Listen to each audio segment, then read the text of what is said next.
Hello everyone, আমি মেঘা আবার তোমাদের সামনে একটা ভিডিও নিয়ে চলে এসেছি।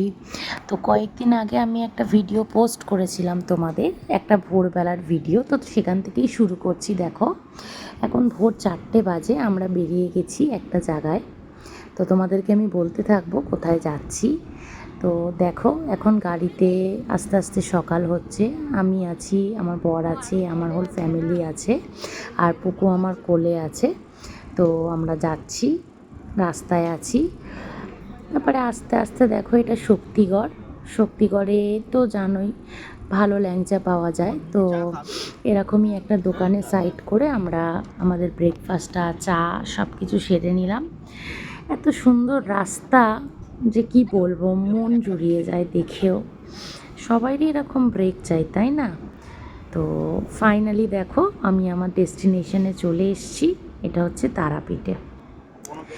তারাপীঠে আসার পর আমরা হোটেলে একটু রেস্ট নিলাম। নেওয়ার পরে সবাই রেডি হলাম। রেডি হয়ে পুকুকে খাইয়ে দিচ্ছে আমার মা, কারণ আমরা এবারে যাব মন্দিরে। তারপরে দেখো কি সুন্দর জায়গাটা, তাই না?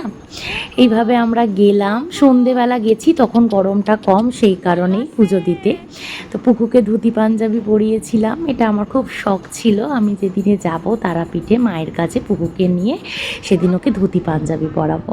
তো পরিয়ে নিয়ে ও কিন্তু একটুও বিরক্ত হয়নি। দেখো কি সুন্দর সাগরের কোলে বসে আছে।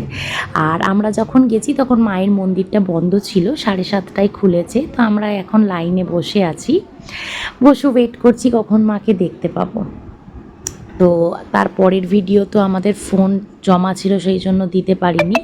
এইগুলো সব পুজোর পরে আমরা ফটোগুলো তুলেছি, যাতে আমাদের এটা স্মরণীয় হয়ে থাকে। টাটা।